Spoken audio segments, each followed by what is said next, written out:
জুনায়েদ বাগদাদির মুরিদ ডাক দিলেন, হুজুর যখন এই ফিতনা ফাসাদের জামানা পড়ে যাব তখন আমরা কোথায় যাব, আমরা কি করব?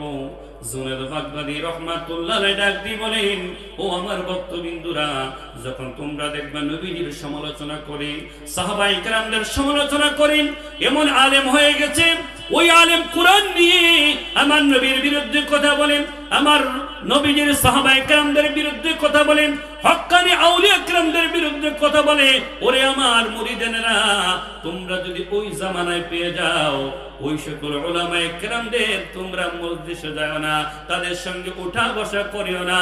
তোমাদের ঈমান যদি হেফাজতে রাখতে চাও, হক্কানি আউলিয়া কেরামের দরবারে পড়ে থাকবে, তাহলে তোমাদের ঈমান চোরেরা ঈমান চুরি করতে পারবে না। আউলিয়া কেরামের দামান ধরে থাকলে তোমাদের ঈমানের সহিত ইন্তেকাল হবে। বলি সুবহানাল্লাহ। বাবারা, বন্ধুরা আমার, এখন এই ফিরের বাজারও আগুন লাগছে নি? কথা বলে লাগছে নি? এই জন্য হক্কানিও চিনতে হবে, বন্ডটাও চিনতে হবে। ঢাকার মধ্যে একজন ফির বাড়ি ছিল কয়েক বছর আগে, কোন নামাজ 5 ওয়াক্ত নাই 3 ওয়াক্ত। কত ওয়াক্ত? কথা বলেন, কত ওয়াক্ত? 3 ওয়াক্ত। এবং রমজান মাসে রোজা রাখার বিধান না, হের বিধান হলো রমজানে রোজা রাখা যাবে না, রোজা রাখতে হবে জানুয়ারি মাসে। নাউজুবিল্লাহ বলতেন না? তার নাম ছিল ফারুক। এই ফারুক সহ করে আরো 11 জনকে গলা কাটতে হত্যা করছে। এরা কি গুনাহের কাজ করলো না সওয়াবের কাজ করছে?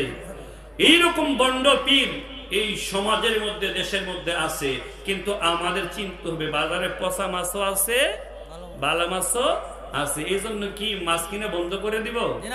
কথা বলেন, মাছ কিনে বন্ধ করে দিব না। এই জন্য আমাকে ভালো মাছটাকে যাচাই বাছাই করে নিতে হবে, না হলে আমার দেহের পুষ্টির অভাব হয়ে পুষ্টি শূন্যতা ভোগে আমি অসুস্থ হয়ে মারা যাব। ঠিক তদ্রুপ ভাবে হক্কানি ওলি আল্লাহর দরবারে না গেলে আপনার ঈমান এবং আমল আস্তে আস্তে দুর্বল হয়ে যাবে এবং শয়তান একসময় আপনার ঈমানটা লুটে নিবে। বড় করবেন নাউজুবিল্লাহ।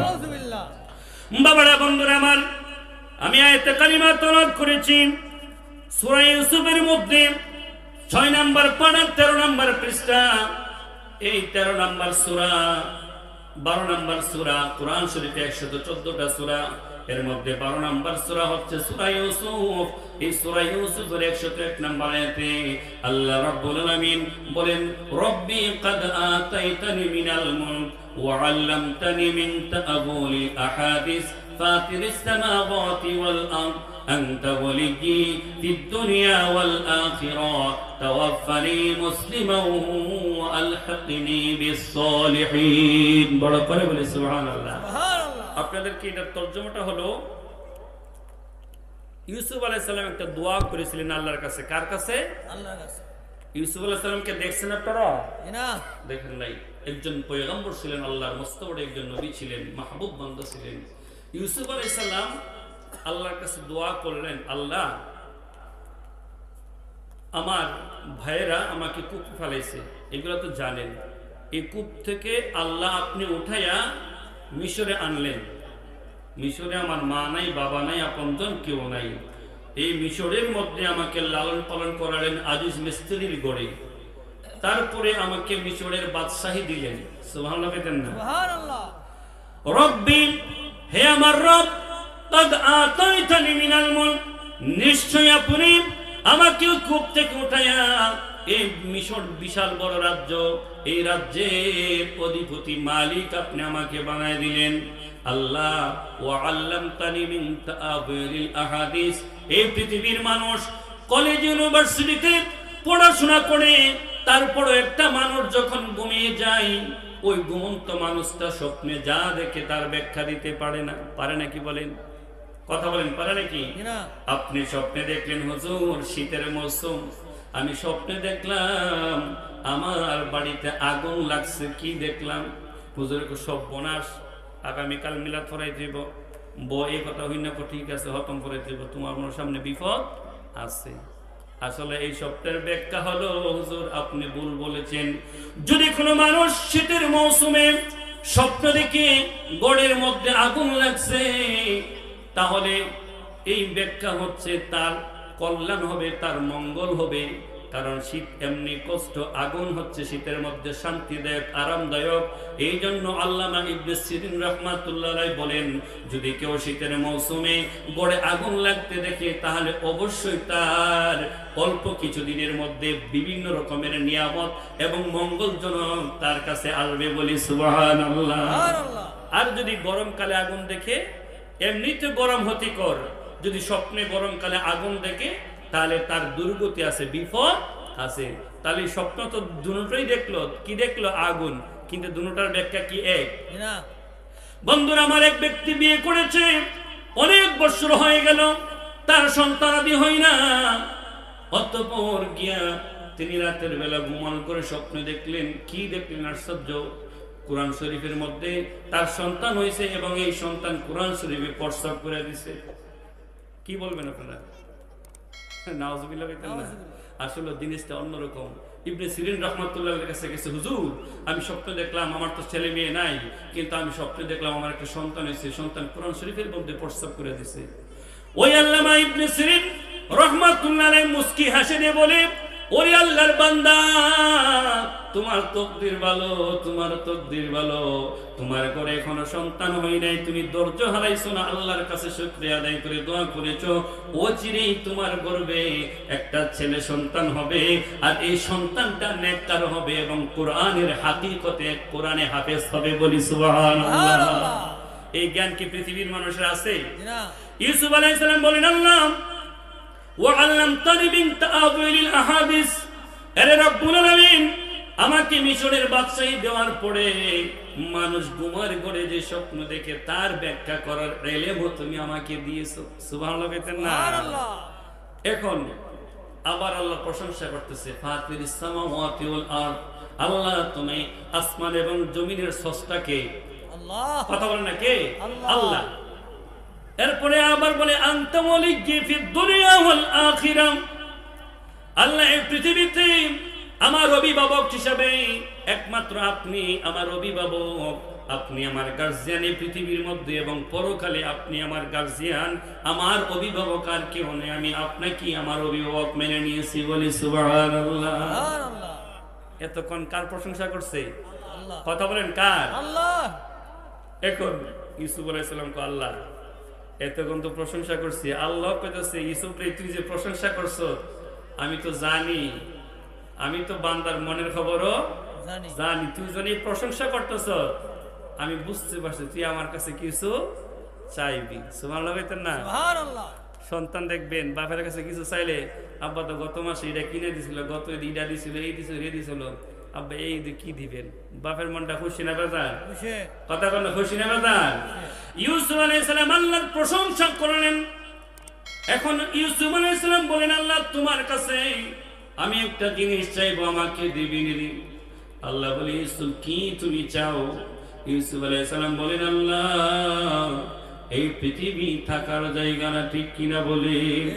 আল্লাহ এই পৃথিবী থাকার জায়গা না, আমার বাবা, আমার দাদা, আমার বংশের মানুষ সকলে এক এক করে চলে গেছে, আমি ইউসুফ মনে হয় আর বেশি দিন বাঁচবো না। হে আল্লাহ তোমার কাছে আমার প্রার্থনা, ওয়ান্তা ওয়ালিয়্যি ফিদ দুনিয়া ওয়াল আখিরাহ তাওয়াফানি মুসলিমান, আল্লাহ তুমি যখন আমাকে মৃত্যু দিবা তখন আমাকে মুসলমান হিসেবে মৃত্যু দান করিও। সুবহানাল্লাহ। কি বানায়া? মুসলমান। হেরা কি অমুসলিম ছিলেন নাকি? নাউজুবিল্লাহ। এরকম যদি কেউ মনে করে তাহলে তার ঈমান থাকবে না। এরপরে আল্লাহ বলেন, ইউসুফ আর কি চাও?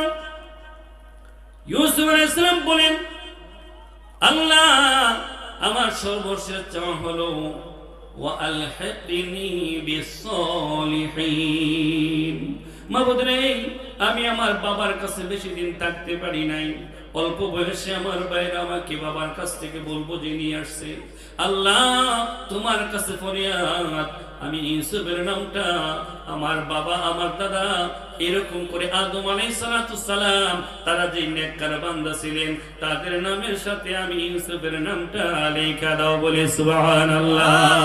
কিরে রে ইউসুফ, কিরে তুমি তো এমনি নেককার, ইউসুফ আলাইহিস সালাম বলেন, মাবুদ আমি যতই নেককার হই না কেন, আমার পূর্বে যত নবী রাসূলগণ এসে গেছে তারা আমার চেয়ে আরো বড় বড় নেককার। আমি ইউসুফের ইচ্ছা হলো আমি আমার পূর্বে নেককার যারা যেখানে আসিল তাদের সঙ্গী হওয়ার জন্য চাই, কারণ তাদের সাথে সঙ্গী হতে পারলে আমি ইউসুফের মর্যাদা আরো বেড়ে যাবে। বলি সুবহানাল্লাহ। হাজিরিন ওয়া আলহিকনি বিসসালিহিন। সলিহিন শব্দের অর্থ হচ্ছে আই আউলিয়া ইল কামিলিন। বলেন না সুবহানাল্লাহ। বোঝার জিনিস এগুলা। এখন সলিহিন শব্দের অর্থ হচ্ছে আই আউলিয়া ইল কামিলিন। এখন নবীরা কি ওলিরা হতে চাবেন নাকি? কারণ এক কোটি যদি ওলি একসাথে করা হয় তারপরে একজন নবীর সমপরিমাণ হবে না। কিন্তু সলিহিন শব্দের অর্থ আউলিয়া, এটাই সঠিক। এখন ইউসুফ আলাইহিস সালাম কেন এই কথাটা বললেন? এখানে দুইটা ব্যাখ্যা মুফাসসিরিনে কেরাম বলেছেন। সলিহিন শব্দ দ্বারা ইউসুফ আলাইহিস সালামের উদ্দেশ্য হলো আল্লাহ আমার পূর্বে যত নবীরা চলে গেছে তারা আমার থেকে ভালো, আল্লাহ তুমি আমার নামটা তাদের সঙ্গে লিখে দাও, যেন তাদের সাথে থাকার কারণে তাদের খাতিরে আমি ইউসুফের মর্যাদাটা বেড়ে যায়। বড় করে বলি সুবহানাল্লাহ। কিন্তু এই আয়াতটা কেন আমার নবীজির কুরআন শরীফে আল্লাহ দিলেন, এটার ব্যাখ্যা করতে গিয়ে মুফাসসিরিনে কেরাম লেখেন, ও পৃথিবীর মানুষেরা, উম্মতে মুহাম্মাদিরা, তোমরা শুনে রেখো ইউসুফ আলাইহিস সালাম যেমন করে তার পূর্ববর্তী নেককারদের নবীদের সঙ্গী হওয়ার জন্য চেষ্টা করেছে, আল্লাহর কাছে দোয়া করেছে, তোমাদের উপর ঈমানি দায়িত্ব, তোমরা নামাজ রোজা হজ যাকাত করার পরও তোমাদের জামানার মধ্যে যেই সকল হক্কানি আউলিয়া کرام থাকবে তাদের সোহবতে গিয়ে তাদের সঙ্গী হয়ে তাদের তালিকার মধ্যে তোমার নামটা লেখায় দাও, তাহলে তারা যেই মাকামে যাবে তাদের মহব্বত থাকার কারণে তোমরাও সেই মাকামে চলে যাবে। বড় করে বলি সুবহানাল্লাহ। বাবারা, বন্ধুরা আমার, আমরা কেন ওরে কেরামের দরবারে আসি, কেন আমরা আসবো? আপনারা জানেন সুলতান মাহমুদ গজনবী নাম কি বলেন? সুলতান মাহমুদ গজনবী। কথাটা বলি ইনশাআল্লাহ। এই ইউসুফ আলাইহিস সালাম ইন্তেকালের আগে ওসিয়ত করে গেলেন মিশরবাসীদেরকে, ও মিশরবাসীরা, আমার ইন্তেকালের পরে আমার লাশটা তোমরা আমার বাবা ইয়াকুব, দাদা ইসমাঈল এবং ইব্রাহিম আলাইহিস সালাম তাদের যেখানে রওজা শরীফ আছে তাদের পাশে নিয়ে আমাকে দাফন করো। সুবহানাল্লাহ কন্যা। সুবহানাল্লাহ। কারণটা কি? এইজন্য হাদিস শরীফে আসছে, যেখানে আল্লাহওয়ালা মানুষ, হক্কানি আল্লাহর ওলি দাফন করা হয়, তার ডান পাশে 40 জন, বাম পাশে 40 জন, সামনের 40 জন, পিছনের 40 জন, 40 80 80 80 160। তারা যদি ঈমানদার হয় কিন্তু গুনাহগার, কি গার বলেন? গুনাহগার। গুনাহগার কিন্তু ঈমান আছে, আউলিয়া کرامকে মহব্বত করেছে, এরকম 160 জন গুনাহগার বান্দাকে যদি কোন আউলিয়া کرامের চতুর্পাশে দাফন করে দেওয়া হয়, আমার নবীজি বলেন পৃথিবীর মানুষেরা রে, ওই নেককার বান্দা আল্লাহর ওলির কারণে এই 160 জন গুনাহগার বান্দার কবরে আযাবের ফেরেশতা ঢুকতে পারে না।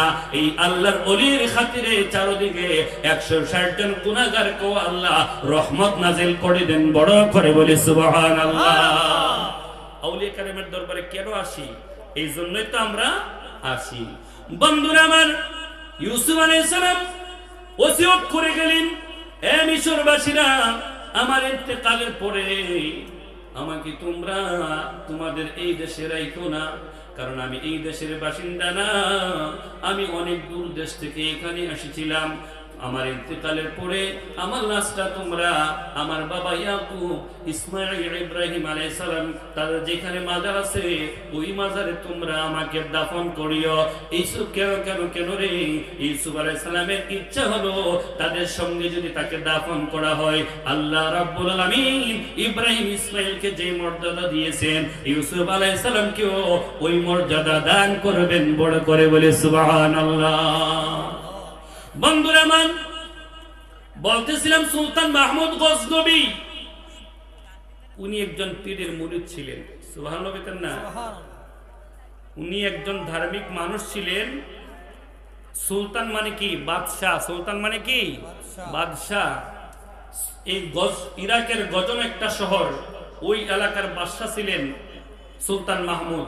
আর ওই ইরাক থেকে তিনি ভারতবর্ষে এসে 17 বার অভিযান করছেন। কতবার? একটু কথা বলেন, কতবার? 17 বার অভিযান করেছেন, একমাত্র এই ভারতবর্ষ থেকে হিন্দুয়ানি দূর করে ইসলামের দাওয়াত দিয়ে, কালেমার দাওয়াত দিয়ে, কালেমার পতাকা উড়ানোর জন্য। বড় করে বলি সুবহানাল্লাহ। বন্ধুরা আমার, এই সুলতান মাহমুদ গজনবী আবুল হাসান খারকানি রহমাতুল্লাহ আলাইহির মুরিদ ছিলেন। এই ভারতবর্ষের মধ্যে 16 বার অভিযান করলেন। 16 বার অভিযান করে তিনি বিজয় লাভ করলেন। কিন্তু ভারতের যে সোমনাথ মন্দির আছে, ওই মন্দিরে তিনি কয়েকবার আক্রমণ করলেন, কিন্তু বিজয় লাভ করতে পারে না। যদি সোমনাথ মন্দির বিজয় করে নেই, তাহলে ভারতবর্ষের মধ্যে হিন্দুরা আর প্রভাবশালী দেখাতে পারবে না, শক্তি দেখাতে পারবে না। এই ভারতবর্ষটা আর কোন হিন্দু নিত্যের মধ্যে থাকবে না, মুসলমানদের অধীনে চলে আসবে, মুসলমানরা শাসন করবে, আর দেব দেবীর পূজা হবে না, একমাত্র আল্লাহর ইবাদত হয়ে যাবে। পড়ি সুবহানাল্লাহ। কিন্তু সোমনাথ মন্দির আর বিজয় করতে পারে নাই। উনি চলে গেলেন ওনার পীর মুর্শিদ আবুল হাসান খারকানি রহমাতুল্লাহ আলাইহির কাছে। কারণ আমার আল্লাহ বলেন, ইন্না রাহমাতাল্লাহি কারীবুম মিনাল মুহসিনিন।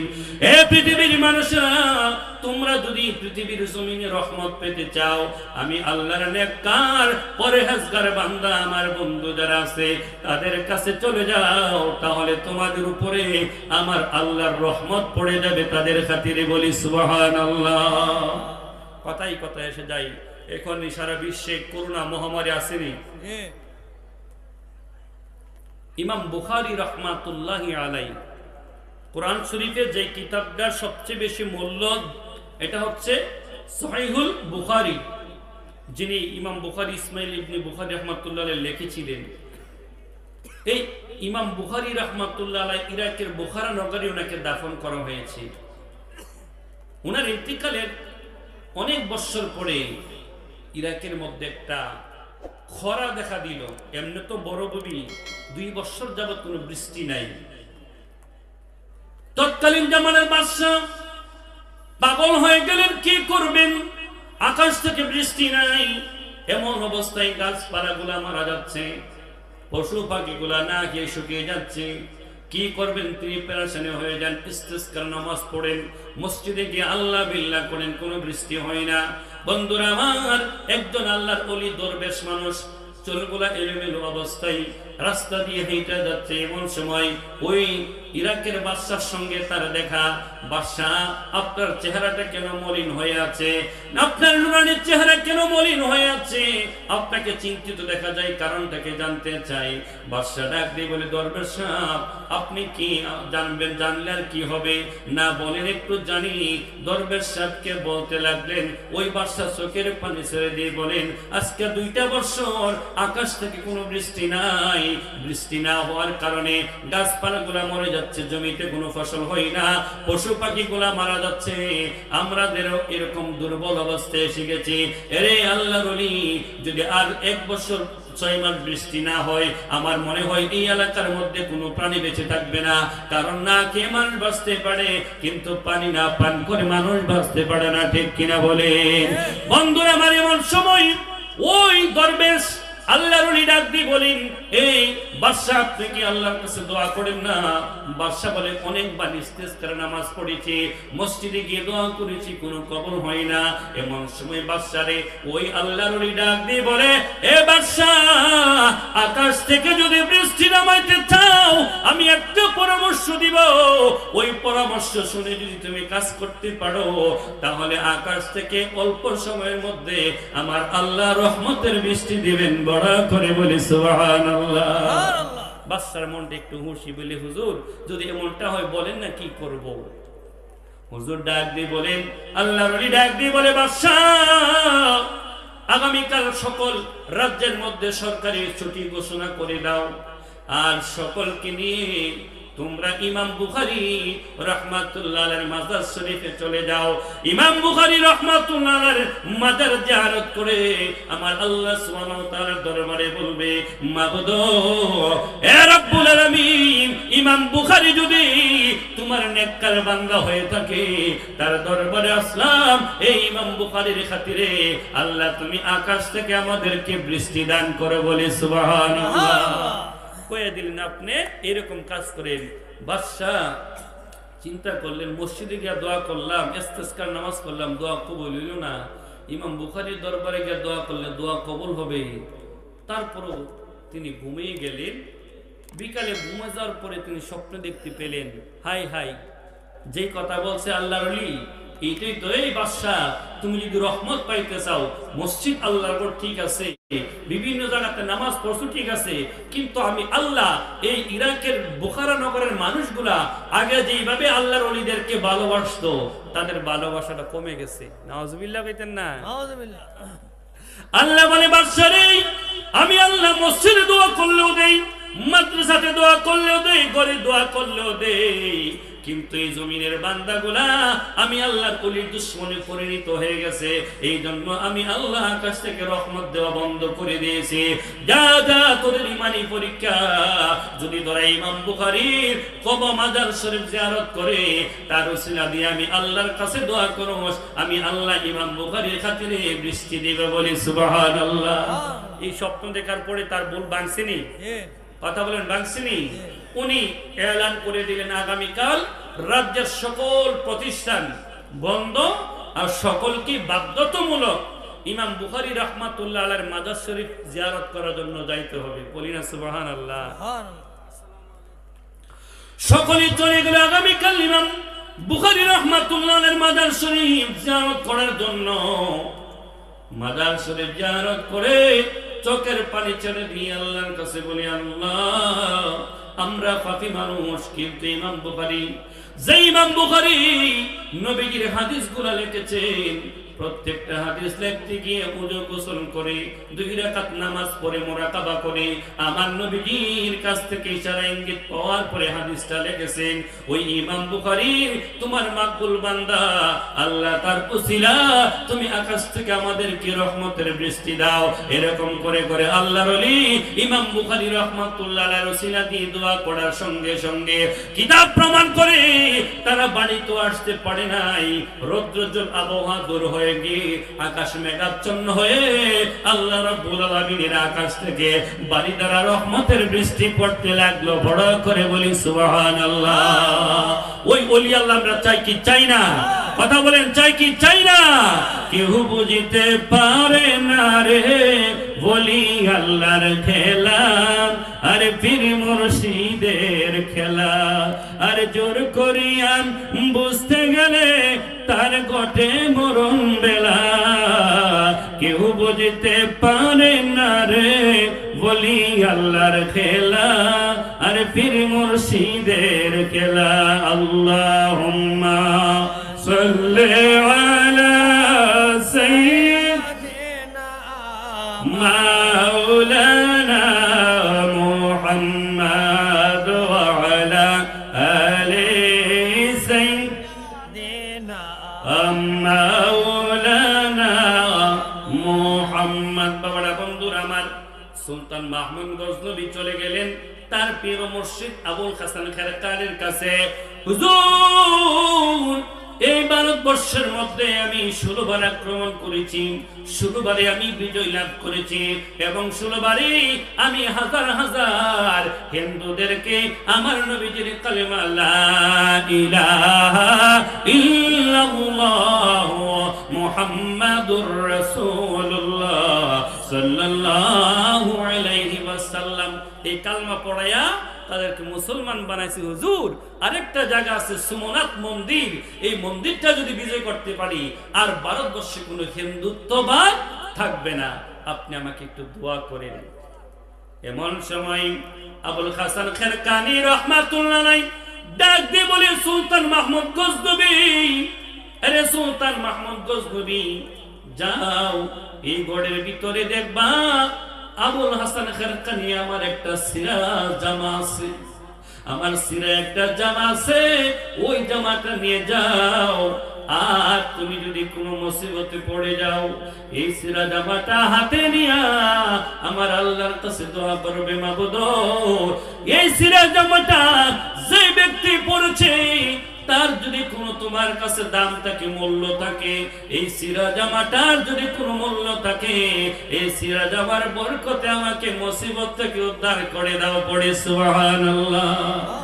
আরে আউলিয়া কারাম যে কাপড়টা পরে এটারও মূল্য আছে, আছে কিনা বলেন?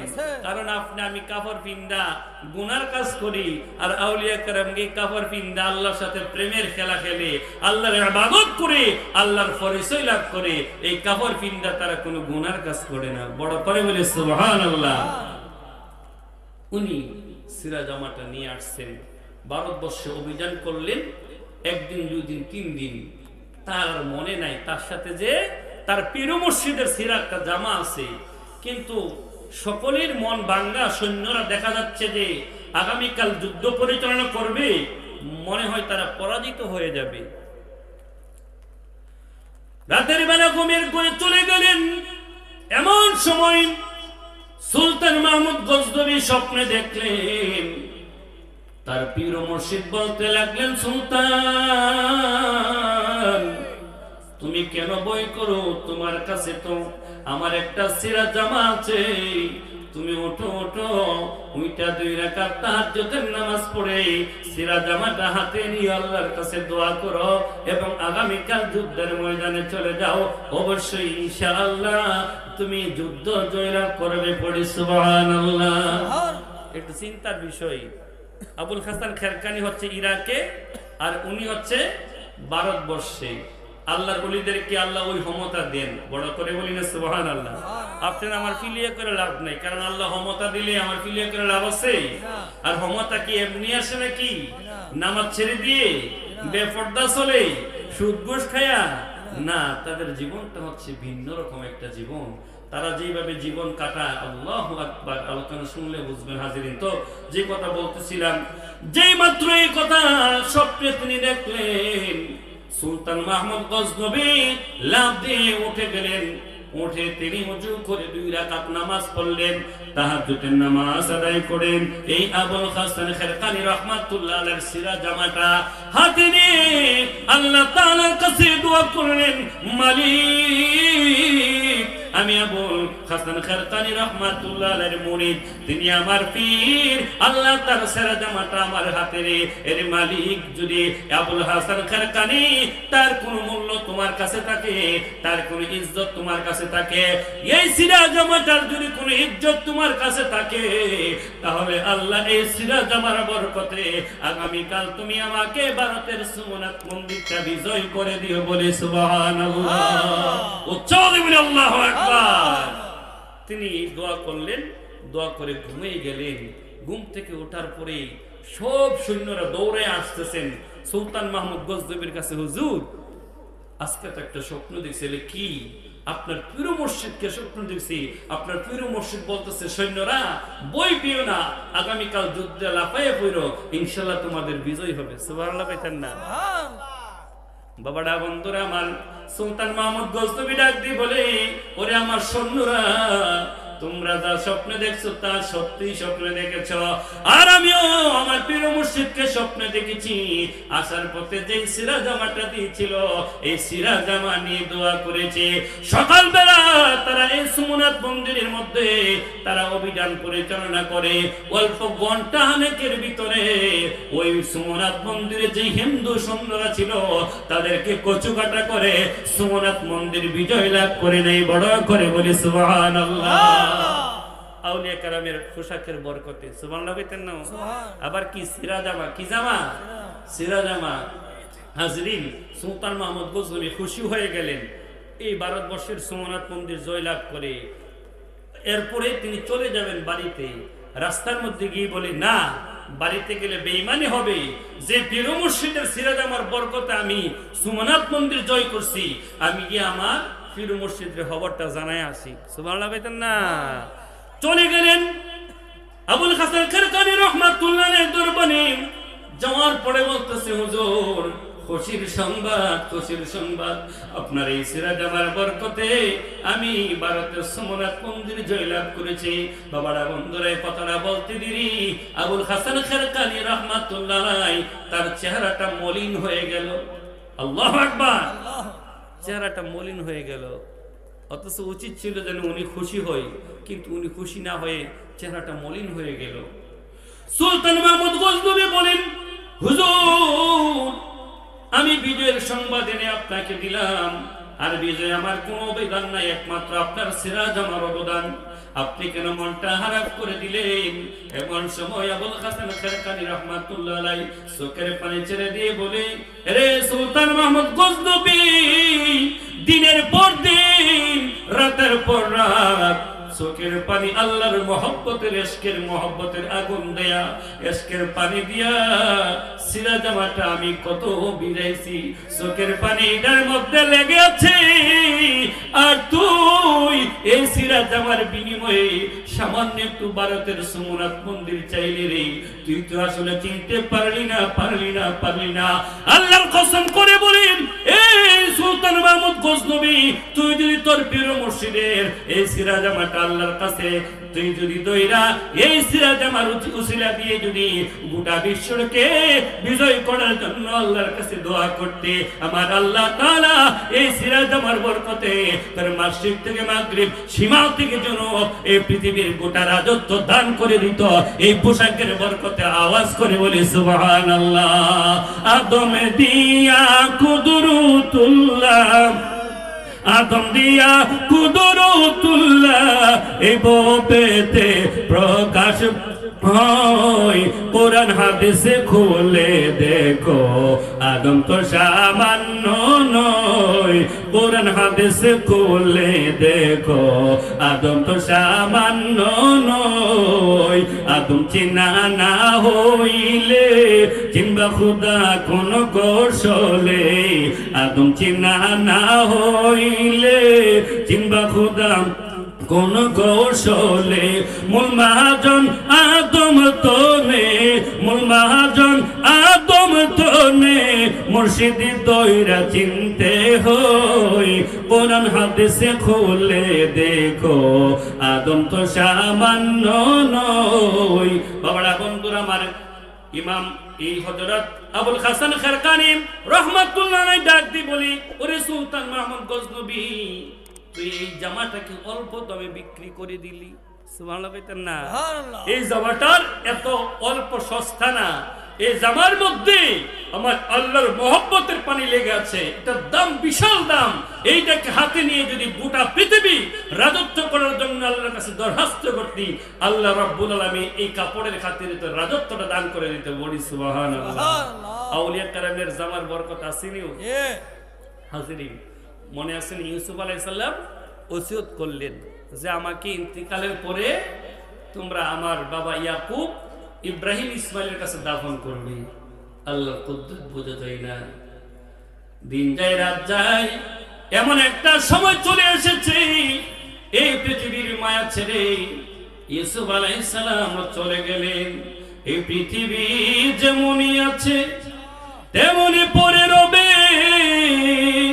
সুন্দরে পৃথিবী ছেড়ে একদিন চলে যেতে হবে রে মন, চলে যেতে হবে। এই পৃথিবী থাকার জায়গা না। ইউসুফ আলাইহিস সালাম ইন্তেকাল করলেন। ইন্তেকালের পরে এখন দলাদলি। এখন কি কথা বলেন? এখন কি দলাদলি? ইউসুফ আলাইহিস সালামকে সব চারটা গোত্র বলতেছে আমরার সাথে ইউসুফ আলাইহিস সালামের সম্পর্ক। ইউসুফ আলাইহিস সালাম জুলাইহাকে বিয়ে করেছে, জুলাইহা আমাদের বংশের মানুষ, ইউসুফ আলাইহিস সালাম আমাদের জামাই, তিনি আমাদের এখানে থাকবে, আমরা তাকে আমাদের এখানে দাফন করব। আরেকদল বলতেছে না, ইউসুফ আলাইহিস সালাম আমাদের সাথে ভালো চলাফেরা করছে, আমরা তার খেদমত করছি। ইউসুফরে তোমরা আগে চিনছো না, বিয়ে করার পরে তোমরা তার পাগল হইছো, কিন্তু আমরা এর আগে থেকে ইউসুফরে মহব্বত করি। সুবহানাল্লাহ বলতেন না? এরকম করে করে তারা 4টা দল হয়ে গেল। তাদের উদ্দেশ্য হলো ইউসুফ আলাইহিস সালাম জীবিত থাকতে যেমন আসমান থেকে রহমত আসছে, ইন্তেকালের পরে তাকে যেখানে দাফন করা হবে সেই জায়গাটা বরকতওয়ালা হয়ে যাবে, সেই জায়গা থেকে মানুষ বরকত হাসিল করবে। বড় করে বলি সুবহানাল্লাহ। এই জন্য একজন একটা প্রবাদ আছে, শারফুল মাকিনে শারফুল মাকান, শারফুল মাকিনে শারফুল মাকিন। কোন কোন জায়গার দাম ব্যক্তির কারণে বেড়ে যায়। সুবহানাল্লাহ কইতেন না? কোন কোন জায়গার দাম ব্যক্তির কারণে বেড়ে যায়।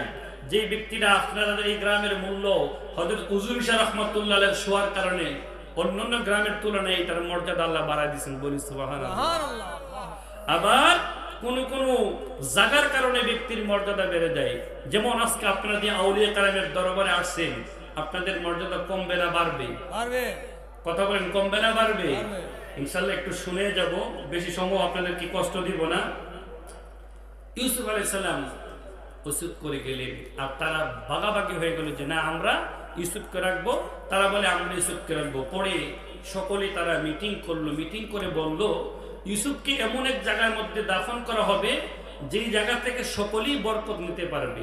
সুবহানাল্লাহ। তারা সকলেই বিচারটা মানলো। কোথায় দাফন করবে? নীল নদে। কোথায়? নীল নদে। আল্লাহর কুদরত বোঝা যায় না। নীল নদের দক্ষিণ পাশে দাফন করছে, নীল নদের দক্ষিণ পাশটা বরকতওয়ালা হয়ে গেছে। সুবহানাল্লাহ। ইউসুফ আলাইহিস সালামকে নীল নদের মধ্যে দাফন করে দেওয়া হলো। এই নীল নদে দাফন করার পরে যেই মেয়ে লোকদের কোনো সন্তানাদি হয় না, এই নীল নদের পানি নিয়ে যখন পান করে আল্লাহ তাআলা ইউসুফ আলাইহিস সালামকে দাফন করার কারণে পানিটাকে এমন বরকতওয়ালা করে দিলেন, ওই নিঃসন্তানগুলা তারা সন্তান পেয়ে গেল। বলি সুবহানাল্লাহ। যে জমিনের ফসল ভালো হইতো না, ওই জমিনের মধ্যে নীল নদের পানিটা দিলে জমিনের ফসলটা আবার অন্যরকম বরকতওয়ালা হয়ে যায়। পড়ি সুবহানাল্লাহ। মিশরের ভাগ্য ফলে গেল, আগের চেয়ে বেশি ফসল ফলায় এই মিশরের নীল নদের পানি দিয়ে। এখন দেখা গেল উত্তর পাশে রাখলে উত্তর পাশ বরকতওয়ালা হয়, দক্ষিণ পাশে নিলে দক্ষিণ পাশটা বরকতওয়ালা হয়ে যায়। তারা সিদ্ধান্ত নিলে কোনো এক পাশে রাখা যাবে না, 3 মাস এদিকে 3 মাস এদিকে, যেন সকলেই বরকত নিতে পারে। সুবহানাল্লাহ বলেন না? ঠিক তদ্রূপ আউলিয়া কারামের দরবারেও যদি আপনি আসেন বরকত পেয়ে যাবেন, হাজারিন মাহরুম হবেন না। তো এই ইউসুফ আলাইহিস সালাম ইন্তেকাল করলেন, 1 বছর 2 বছর 100 বছর চলে যায়। 150 বছর পরে আসলেন হযরত মূসা আলাইহিস সালাম। নাম কি বলেন? মূসা আলাইহিস সালাম। ফেরাউনের সাথে যুদ্ধ হয়ে মূসা আলাইহিস সালাম চলে গেলেন মিশরের মধ্যে। মিশর থেকে চলে যাবেন আবার ইব্রাহিম আলাইহিস সালাম যেখানে দাফন করেছেন ওইখানে। আল্লাহ রাব্বুল আলামিন বলে, মূসা এই নীল নদের মধ্যে আমার ইউসুফ আছে, তিনি ইন্তেকালের আগে ওসিয়ত করে গিয়েছিল তাকে যেন তার বাপ দাদার সাথে দাফন করা হয়, কিন্তু তাকে মিশরবাসীরা দেয় নাই। এখন তোমার উপরে দায়িত্ব, এই নীল নদ থেকে তুমি উঠায় তাকে তার বাবা ইয়াকুব আলাইহিস সালাম, দাদা ইসমাইল আলাইহিস সালাম, ইব্রাহিম আলাইহিস সালামের সঙ্গে নিয়ে দাফন করো। সুবহানাল্লাহ। মূসা আলাইহিস সালাম নীল নদের পাড়ে দাঁড়িয়ে গেলেন, কিন্তু ওই জামানার মধ্যেই ইউসুফ আলাইহিস সালামের লাশটা দাফন করেছেন। দেখেছেন এমন কোন ব্যক্তি পাওয়া যায় না। গ্রাম এলান করে দিলেন এমন কেউ আসেননি। ইউসুফ আলাইহিস সালামকে দাফন করতে দেখছেন একটা মাত্র মহিলা।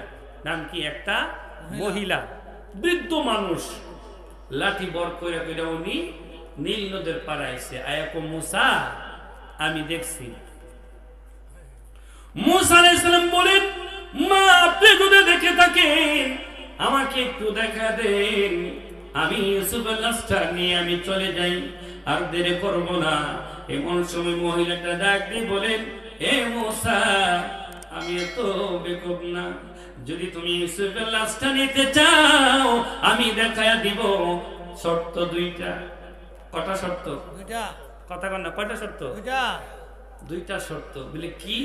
মূসার 1 নাম্বার শর্ত হলো আমার বয়স এখন 150 বছর, আমাকে 13 বছরের যুবতী বানাই দিতে হইব। সুবহানাল্লাহ। আমাকে 13 বছরের যুবতী বানাই দিতে হবে। আর 2 নাম্বার শর্ত হলো তুমি যখন জান্নাতে যাইবা আমাকে তোমার সঙ্গে জান্নাতে নিবে। মূসা আলাইহিস সালাম ডাক দিয়ে বলে, বুড়িমা দ্বিতীয় যে শর্ত, আমি ইন্তেকাল করে যদি জান্নাতে যাই, ওয়াদা দিলাম আমি তোমাকে জান্নাতে নিব, কিন্তু আমি তো তোমাকে 13 বছরের যুবতী বানাইতে পারবো না।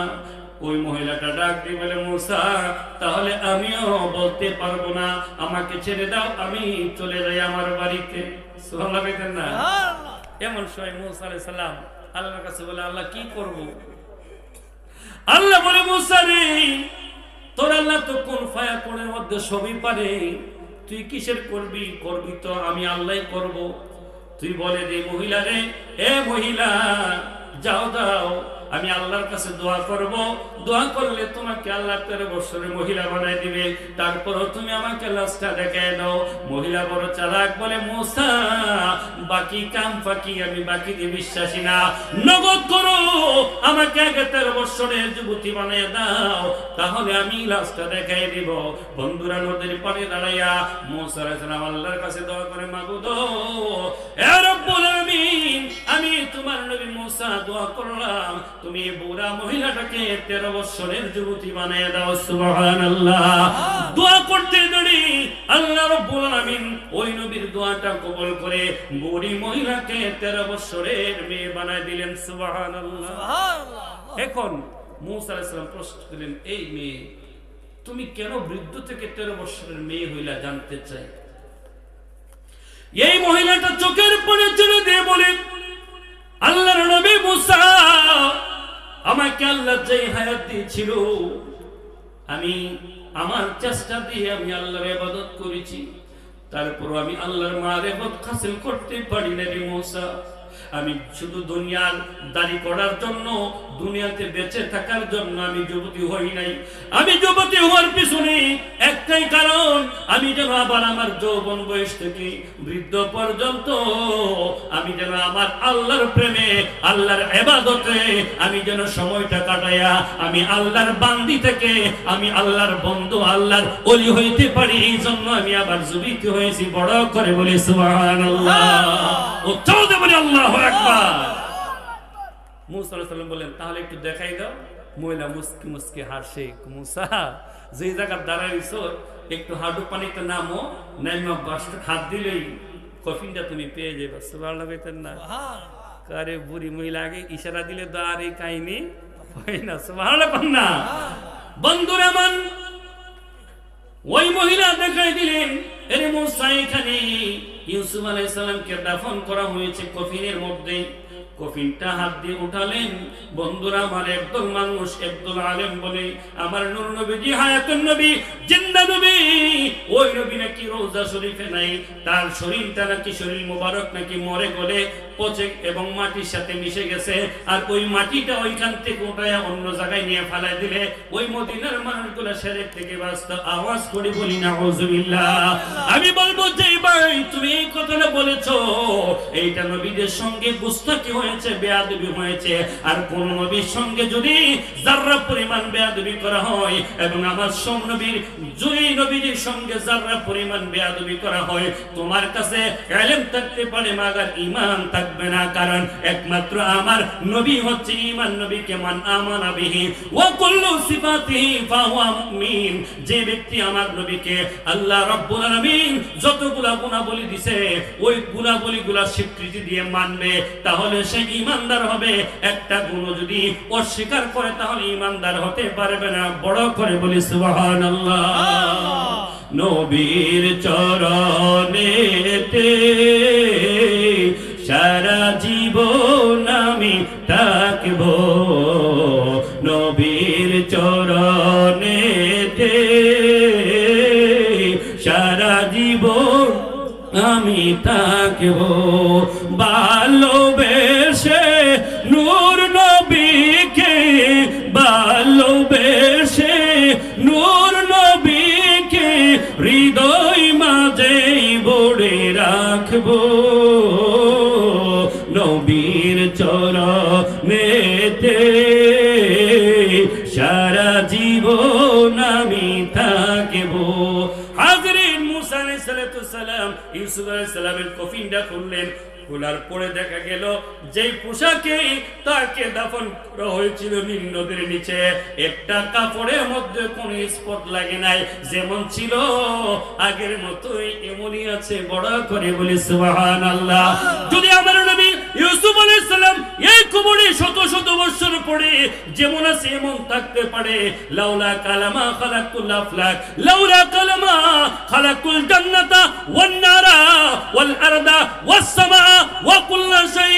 আমার আল্লাহ বলে, হাবিব হে রাসূল, আসমান জমিন আরশ কুরসি লৌহ কলম জান্নাত জাহান্নাম কোন কায়নাত কোন কিছু সৃষ্টি করতাম না, একমাত্র আপনার প্রেমের কারণে আমি সৃষ্টি করেছি।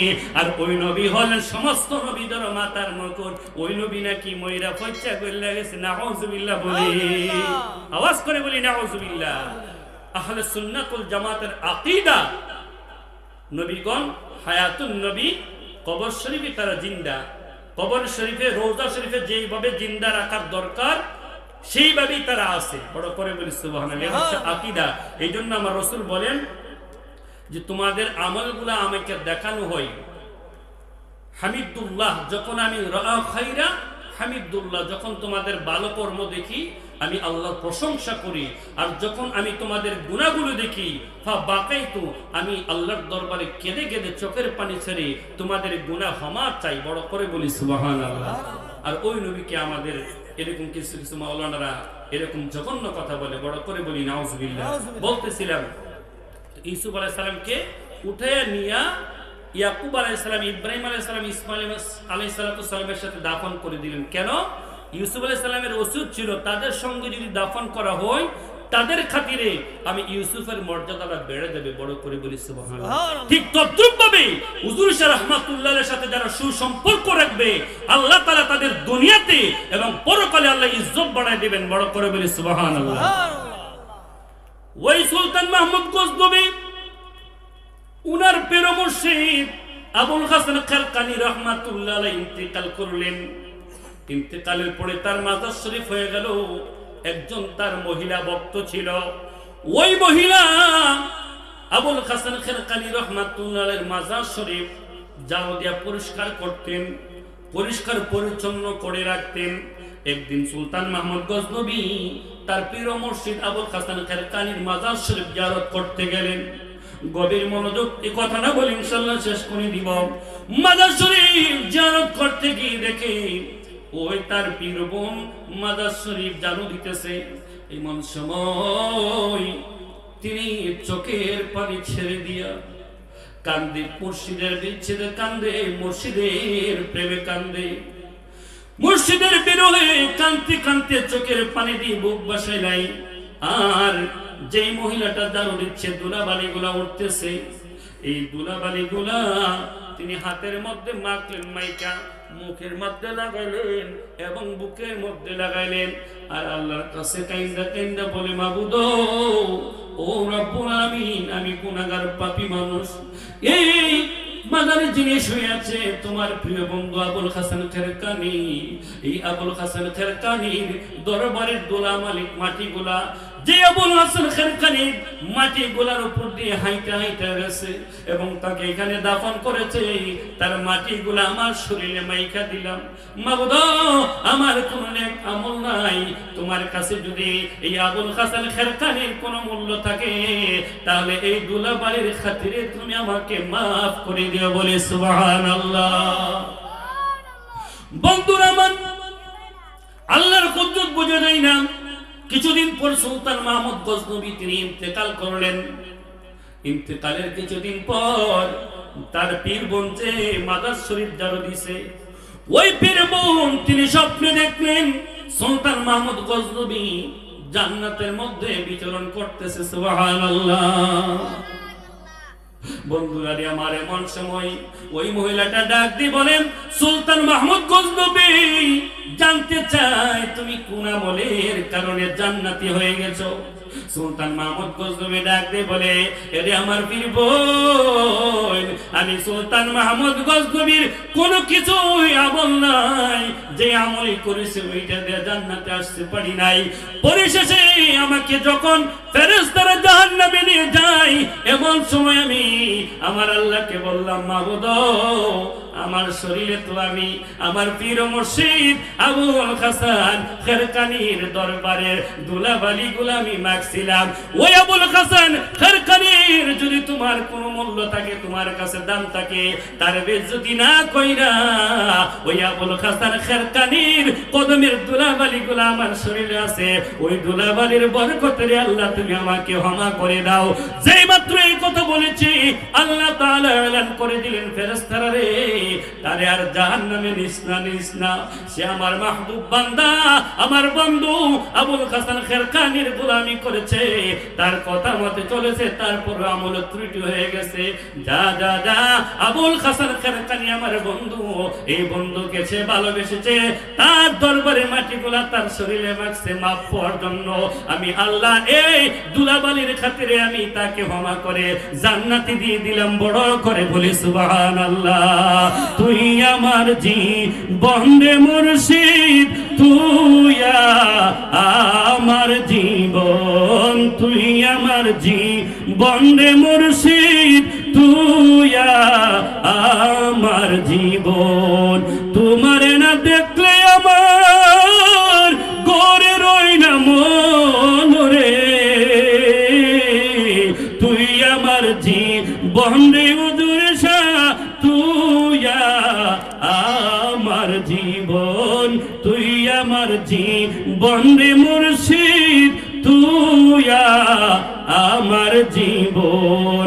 তোমার আমার ভালোবাসা জানে সর্বজন, তোমার আমার ভালোবাসা জানে সর্বজন। অন্ধের চোখের মনে তুমি ৭,০০০ দহন রে, তুই আমার জীবন রে হুজুর শাহ, তুই আমার জীবন। হাজরিন, এই পীরের দরবারে মাটি নিয়ে রাখছেন, এই মাটির বরকতে আল্লাহ ক্ষমা করে দিছে। বলি না সুবহানাল্লাহ।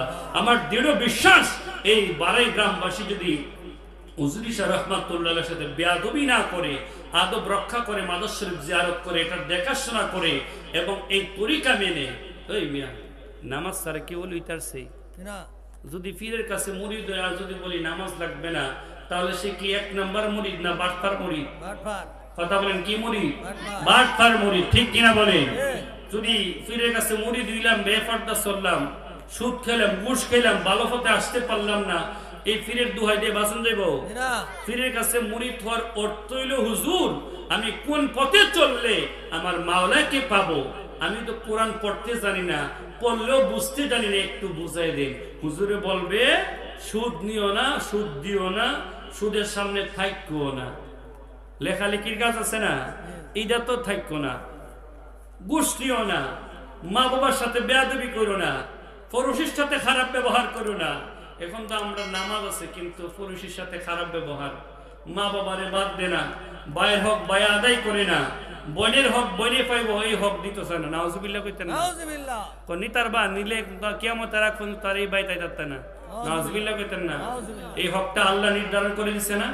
আপনি যদি এই হকটা মাইরা খান, কৌশলে ছলে বলে, আল্লাহর কসম এটি আপনার জন্য জাহান্নামের যথেষ্ট, আর কোনো লাগবে না। বোনের হক মাইরা হওয়ার কারণে আপনি জাহান্নামে হয়ে যাবেন। এই জন্য হাজিরিন সাবধান। আমরা মনে করি হজ করে ফেললাম আর তসবিহ টিপা মসজিদের সামনে কাতারে নামাজ পড়লেই আমি ব্যস্ত যাবো গা, না, আপনার বেশি না, কাছে আপনি দেখেন আপনার ভাইয়ের হক আদায় করছেন কিনা, বোনের হক আদায় করছেন কিনা, মা বাবার হক আদায় করছেন কিনা, পড়োশির হক আদায় করছেন কিনা। বেশি দূরে যাওয়া লাগবে না। দেখা যায় আমরা গাছ লাগাইলাম, ফুসকুনি কেটে লেছি ক্ষেতের মধ্যে, বিলের মধ্যে লাগাই কাটটা চারিবেলা গাছ লাগাই ধরে রাখছি, গাছের সেবা যে মানুষের খেতে পড়তেছে, গাছের সেবা পড়লে ফসল হয়? কথা বলেন, হয় নাকি? এই যে ফসল হয় না আপনার গাছের জন্য, এটার দায়ভার কেডা নিব? আপনাকেই নিতে হবে। হাজী সাহেব, ও মৌলভী সাহেব, একটা গাছের ছায়া আরেক খেতে পড়ার কারণে, ফসল না হওয়ার কারণে, এইটাই আপনার জাহান্নামে যাওয়ার জন্য হয়ে যাবে ব্যবস্থা। আপনাকে আর কোনো লাগবে না গুনাহ, এইটাই হয়ে যাবে। আপনি মনে করতেছেন যে আপনি তসবিহ টিপা জান্নাতে যাবেন, গা সম্ভব না। এই লোকটা যতবার জমিনে যাইব গিয়া দেখবো চারিদিক দিয়ে হাতের ফসল বালা, কিন্তু এই জায়গার গাছের ছায়া পড়নে এই ফসলটা ভালো না, এইটাই আপনি জাহান্নামে হয়ে যাবেন। বড় করে বলি নাউজুবিল্লাহ। হাজরিন, এই জন্য সাবধান। আপনি ছলে বলে কৌশলে বনে হক নিতে চাই, ইসলামের বিধান হচ্ছে বনের হকটা দিয়ে দিবেন এবং বনকে আসার রাস্তা থাকবে। বোন, আমরা যতদিন বাঁচবো তুমি আইসে বেড়াইবে, কিন্তু আমরা এটা না করে বনের হকটা রাখি, যেন বই না বনের হকটা দিয়ে ওই মেহমানদারি করতে পারি। নাউজুবিল্লাহ পেতেন না? আসলে এই মনটা না। পীরের কাছে মুরিদ হওয়ার উদ্দেশ্য হলো হুজুর কোন পথে চললে, কিভাবে চললে আমি আল্লাহ পর্যন্ত পৌঁছতে পারবো, ওইটা হচ্ছে নিয়ম। হাজরিন, হাজী আমদাদুল্লাহ মুহাজ্জিরে মক্কি রাহমাতুল্লাহি আলাইহি, উনার একজন মহিলা মুরিদ ছিলেন, কিন্তু মহিলা ৫ ওয়াক্ত নামাজ, তাহাজ্জুদের নামাজও পড়ে, তার নামাজ, তার স্বামী ১ ওয়াক্ত নামাজও পড়ে না। নাউজুবিল্লাহ পেতেন না? নাউজুবিল্লাহ। এমনও এলাকাতে বাবা বাইরে আছে, স্ত্রী ৫ ওয়াক্ত নামাজ পড়ে কিন্তু স্বামী ১ ওয়াক্ত নামাজও পড়ে না। আমার একটা ঘটনা জানা আছে, এমন খারাপ স্বামী, স্ত্রী নামাজ পড়ে, মাগরিবের নামাজ পড়ে, আওয়াবিন নামাজ পড়তেছে, স্বামী তো নামাজ পড়ে নাই, মহিলাটা রুকু অবস্থায়, এই অবস্থায় এসে স্বামী, পাষণ্ড স্বামী, পিছন দিয়ে লাথি মেরে তাকে ফেলে দিছে নামাজের মধ্যে। নাউজুবিল্লাহ। এমনও স্বামী আছে, বড় করে বলি নাউজুবিল্লাহ। ওই মহিলাটার স্বামী বেনামাজি, হুজুরের নাম শুনতে পারে না। মহিলা চোখের পানি ছেড়ে দিয়ে বলে, স্বামী গো, বেশি দিন আর বাঁচবেন না, চলেন আমার পীর মুর্শিদ ওই বাড়িতে আসবে, আপনি হুজুরের সাথে একটু দেখা করে দোয়া নিয়ে আসবেন। ওই স্বামী বলতেছে, না না, বুঝতে পারছি তুমি আমারে ফান দিয়া নিয়া ওইখানে মুরিদ বানাই দিবে, আমি যাব না। না না, একবার, দুইবার, তিনবার বলার পরে স্ত্রী চোখের পানি ছেড়ে দিয়ে বলে, স্বামী তোমার হাতে ধরলাম, আসো না, তুমি তো মুসলমান, মারা যাইবা, মারা যাওয়ার পরে একটা লোক বলবে না তাকে নামাজি, তোমাকে বেনামাজি বলবে, কেউ জানাজাতে যাবে না, আসলে একটু ওলি আল্লাহর সাথে সাক্ষাৎ করি। বাবারা, বন্ধুরা, আমার কথা বুঝাইয়া বুঝাইয়া পড়ে নিয়ে গেলেন পুলির দরবারে। তিনি শর্ত দিলেন, স্ত্রী চাইতে পারি তোমার পীর সাহেবের সাথে দেখা করব, তবে আমি মুরিদ হইব না, মুরিদ হওয়ার কথা তুমি কইতে পারবে না। স্ত্রী বলল, ঠিক আছে, আমি বলবো না, চলেন আমার পীর মুর্শিদের কাছে। হুজুর মাহফিল শেষ করে এক বাসাতে বসলেন, এমন সময় তারা গিয়ে দেখা করলেন, আরো অনেক মানুষ ছিল। পরিশেষে স্ত্রী বলতে লাগলেন, হুজুর এটা আমার স্বামী, একটু স্বামীর জন্য দোয়া করে দেন। অতঃপর হুজুর দোয়া করলেন আর বলতে লাগলেন, স্ত্রী ডাক দিয়ে, স্বামী রে, আর পাইবা না, না পাইবা সন্দেহ আছে, তুমি মেহেরবানি করে হাতটা বাড়ায় দাও, হুজুরের কাছে তুমি মুরিদ হয়ে যাও। এই কথা বলার পরে স্বামী সকলের সামনে স্ত্রীর দমক দিয়ে, আমি না কইছি মুরিদ হইতাম না এই শর্তে, এখন মহিলাকে আপনি মুরিদ হয়ে যান কেন? শেষ পর্যন্ত স্বামী কইল যে, একটা শর্তে মুরিদ হইতারি, যদি তোমার ফিরে মানে তাহলে মুরিদ হইয়া। বলে, কি শর্তটা? নামাজের কথা কই যাচ্ছ না। নাউজুবিল্লাহ কইতেন না? যদি হুজুরে কতে নামাজ পড়ন লাগতো না, ও তুলে মুরিদ হইয়া, মহন চিন্তা করে দেহ তোমার হুজুরে কো মুরিদ করবো না। বন্ধুরা আমার, এমন সময় হুজুরকে ডাক দিয়ে বললেন, হুজুর আমার স্বামী মুরিদ হতে চাই, তবে সে একটা শর্ত, তাকে নামাজের কথা বলা যাবে না। বন্ধুরা আমার, এই জমিনের মধ্যে ডাক্তার আছে, বিভিন্ন রোগের ডাক্তারি করে, আল্লাহর ওলিরাও বেনামাজিকে ডাক্তারি করে নামাজি বানায় দেয়। সুবহানাল্লাহ। আল্লাহ বলি ডাক দিয়ে বললেন, এ বাবা আপনি হাত বাড়ান, আমি ওয়াদা দিলাম নামাজ পড়া লাগবে না, তারপরও আপনি আমার কাছে মুরিদ হয়ে যান। বলি সুবহানাল্লাহ। এই কথা বলার কারণে মুরব্বী মানুষ খুশি হয়ে গেলেন, ঠিক আছে নামাজ পড়া লাগবো না, আমি মুরিদ হয়ে যাই। মুরিদ হয়ে বাড়িতে চলে গেলেন। বন্ধুরা দিয়ে আমার আউলিয়া কারামের কারামতি বোঝা যায় না। যেই মাত্র ফজরের ওয়াক্ত আসসালাতু খায়রুম মিনান নাওম মসজিদ থেকে এলান হয়ে গেল, আযান পড়ে গেল, স্ত্রী উঠে ওযু করে নামাজ পড়বেন। এমন সময় স্বামী ঘুম ভেঙে যায় আর হাতগুলো এরকম করে করে চুলকা, মুখ চুলকা, পা গুলা চুলকা, এমন চুলকানি ধরেছে, এই চুলকানি আর ভালো হয় না। সুবহানাল্লাহ কইতেন না? স্ত্রী ডাক দিয়ে বলে, আরে আমার স্ত্রী, মুরিদ না হয়েছিলাম বালা, মুরিদ হয়ে এখন আমার বাড়ছে জ্বালা। আরে স্ত্রী, এতদিন তো আমার এই রূপ ছিল না, এখন কিনা এই রূপটা হইল? তোমার পীরের কাছে যাওয়ার কারণে আমার এই রূপটা হয়েছে। এখন রূপ বালা করে দাও। আমার হাত চুলকা, আমার পা চুলকা, আমার মুখ চুলকা, মাথা চুলকা, আমি কি করব? অন্য কোনো জায়গা চুলকা নেই না। পরে স্ত্রী তো জ্ঞানী মানুষ, আল্লাহর ওলির মুরিদ এবং 5 ওয়াক্ত নামাজ, তাহাজ্জুদের নামাজ পড়ে আল্লাহওয়ালা মানুষ। উনি কইল, হুজুর আমার স্বামী হে আমার, আপনি পাউডার দিতে পারবেন, তেল দিতে পারবেন, কিন্তু কম তো না, আইন না একটু দেখি। আমি ভিজা গামছাটা দা একটু মর্দা দিই, হাতের মধ্যে একটু কমিয়ে দেখি। তুমি গামছা ভিজায়া সুন্দর করে হাতে একটু মর দিলেন, যে জায়গা মর দে এখানে আর চুলকানি থাকে না। সুবহানাল্লাহ কইতেন না? আরে আল্লাহর ওলি, আরে বাত সুইচ টিপ দে কই বাতি জ্বলে, কই আল্লাহু আকবার। বন্ধুরা আমার, হাত ধরেন, হাতের চুলকানি নাই, মুখ ধরলেন, মুখের চুলকানি নাই, পা ধরলেন, পায়ের চুলকানি নাই, মাথা মাসায় করলেন আর মাথাতে চুলকানি নাই। আপনাদের কাছে বাড়াই বাসি জানতে চাই, উজুর ফরজ কয়টা? কথা কন না, কয়টা? 4টি। 1 নম্বরে মুখ ধোয়া, 2 নম্বরে হাত ধোয়া, 3 নম্বরে মাথা মাসাই করা, 4 নম্বরে পায়ের টাকনো সৌদৌত করা। অন্য শরীরের কোন জায়গার মধ্যে চুলকানা, যে জায়গাটি উজুর, এই উজুর অঙ্গগুলোর মধ্যে চুলকানি ধরছে, এমন সময় স্ত্রী উজু করাইলেন। যেই মাত্র উজু শেষ, এই মাত্র চুলকানিও শেষ। স্ত্রী ডাক দেখো, উজু জন কইরা লাইছেন, ফজর নামাজটা কষ্ট করে পড়ালাম না। স্বামী ধমক দেখো, কইছিলাম নি মুরিদ হওয়ার সময় নামাজ পড়তাম না? স্ত্রী কো, বুঝি বুঝি থাক, আপনি নামাজ পড়া হইতাতেন, কারণ ফিডার থেকে আপনারা হইতাতেন ইদি বালা। হাজরিন, যেই মাত্র আবার জোহরের নামাজ রক্ত হয়ে গেল, যেই মাত্র জোহরের রক্ত হয়ে গেল, সারাদিন ভালো, আজান পড়ার পর আবার হাত, মুখ, পা, মাথা চুলকাইতেছে। এমন সময় স্ত্রীর কাছে আইসা বলে, স্ত্রী রে পাউডার দাও, এরকম তেল দাও, তেল পাউডার দিয়ে ভালো হয় না। তিনি গিয়া গিয়া পানি ডালে হাতে, কিন্তু ভালো হয় না। স্ত্রী বলে, স্বামী আমার, আপনি ডান হাতে আগে পানি ডালেন, ওজন নিয়ত করে মুখ ধন, ওজন নিয়ত করে মাথা মাসে করেন, পাও ধন, তাহলে ভালো হবে। ওজন নিয়ত না করে সারাদিন পানি ডালতে পারবেন, কিন্তু চুলকানি ভালো হবে না। সুবহানাল্লাহ, কেরামতি দেয়া দিছিল। এমন সময় আল্লাহর বান্দা ডাক দিয়ে বলে, স্ত্রী রে, আমি জ্বালা সহ্য করতে পারবো না, চলো তোমার পীরের বাড়িতে যাই।